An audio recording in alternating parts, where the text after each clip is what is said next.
vraiment se rappeler de l'histoire nawetu daaw ñoom ci li ñu jote woon fan lañ ci toll. waaw jërëjëf soxna Asma Khadija c'est une question très sérieuse que on aura constaté que donc 1 an après ñu egg si pouvoir ba tey ça tergiverse et verse apparemment dans le pilotage à vue mooy taf yëngal bi ñu fi doon gis rek moom moo continuer ba tey parce que pour man dee daaw rek waroon nañu wan gars yi benn schéma bu leer un format clair de lutte contre les inondations mais comme ñu ngi ciy jublu bon après ñu santee ko yàlla rek parce que lu mu sënati nag bu ñuul moom boo ci amee mbéy mu weex sant yàlla comme on dit parce que y a beaucoup d'amateurisme il faut le dire quoi. léegi nag il faut tamit ñu wax dëgg on doit à la vérité de dire que dafa am cause yi dafa am loo xam ne ci doomu aadama la ak loo xam ne ci yàlla la. mooy tey dafa am ñaan ay dérèglement climatique. taw yi dafa gën a bëri. dafa bëri ay facteurs yoo xam ne du coobare gouvernement. dëgg la mais am na yenn facteurs yoo xam ne ñun pendant longtemps 40 ans lu jëm ci assainissement ak urbanisation dañ ci def tam ay efforts. loolu tam il faut ñu wax ne nguur gi daf ko donn même nguur Abdoulaye Wade sax daf ko donn parce que ci nguur socialiste yi la déjà parce que bu ñu la Dakar dëkk bi ba mu daj presque dëkk yi ci am schéma directeur kii plan directeur urbanisation kii wala assainissement ñett kese la. nga ne Sicap nga ne lu mu tuddati Plateau ak et cetera. ak benn quartier bi lay fàtte. donc xam nga loolu mooy ñun pendant longtemps defuñu ay efforts mais tout compte fait na ci gouvernement bi jublu rek mais nag surtout la question du budget moo ma jaaxal parce que bu ñu ne nguuru Macky Sall li ñu ciy def jege na 1000 milliards. wala mu ëpp ko sax ci lu ñu xamul mais lu mu dee 700 et quelques milliards ba tey le problème reste entier man je crois que léegi ñii il faut ñu wax ñu tam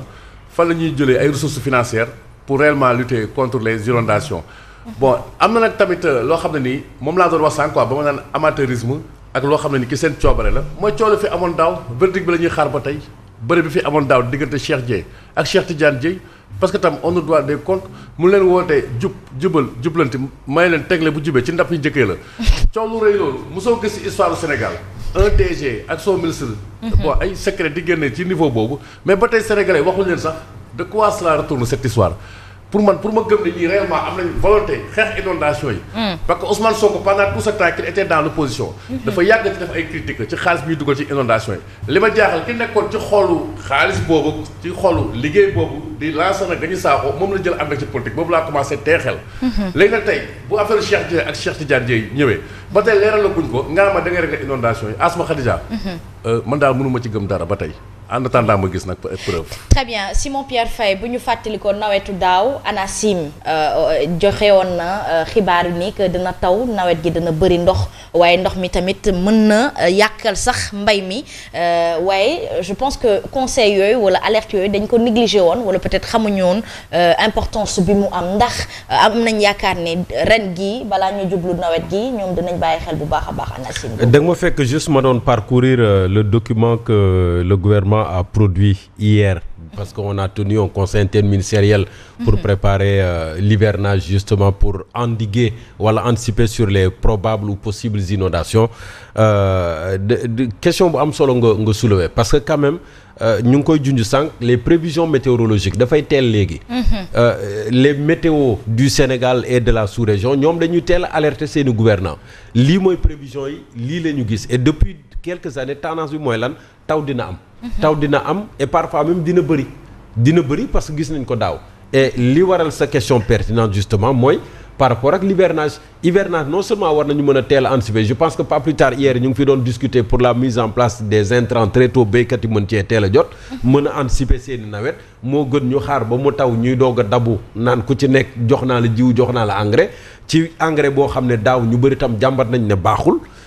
graines yi tamit ñu bëri jàmbat nañ ne baaxul donc je pense qu'il faut un travail d'anticipation mais pour en revenir au phénomène des inondations je pense également c'est important bu ñu fàttalikoo daaw ne y avait des inondations dans le département de Bakel et lu ko waral mooy les lâchers d'eau barrage yi nga xam ne moo nekk sur le fleuve ñu ko doon lâcher je pense Manantali ak xawma fan ça a beaucoup perturbé parce que barrage yi il fallait faire un choix soit téye ndox mi au risque de faire craquer les barrages ou bien lâcher leen libérer un peu du poids mais le revers de la médaille c'est qu'il y a beaucoup de champs qui ont été inondés c'est vrai que les gens voient un peu l'aspect humain parce qu'il y a eu certes c'est vrai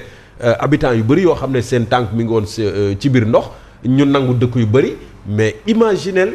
tool yi nga xam ne ñoo nekk foofu et dans cette zone j'ai eu à discuter à l'époque ak benn maire ou même peut-être deux mais dans cette zone la culture du piment est très importante. Piment ak tomate ak yeneen ak yeneen. bokkut ak yeneen gàncax yi lu mel ni dugub mbokk ak yeneen yoo xam ne tam béykat yi dañ koy def mais c'est des milliers et des milliers d'hectares yoo xam ne ndox mi nangoon na ko. alors ñooñu déjà nga xam ne ça mobilise énormément de jeunes mais tool yi yàqu amatuñu beneen pexe. mais imaginez le détresse la détresse humaine bi nga xam ne moom mooy dab askan wi donc mu nekk jafe-jafe boo xam ne je pense que à partir de ce moment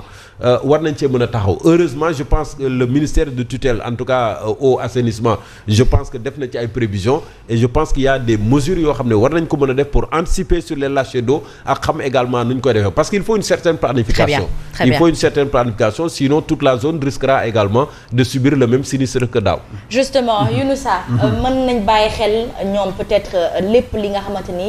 laale na ak dérèglement climatique parce que ils viennent d'arriver au pouvoir donc ils doivent vraiment s'agripper à ces institutions-là qui donnent le temps. Ouais, mais il faut relativiser ils viennent d'arriver au pouvoir maintenant xaw commencé naa yàgg daaw moom mënoon nañ leen excuser nawet bu daaw bi.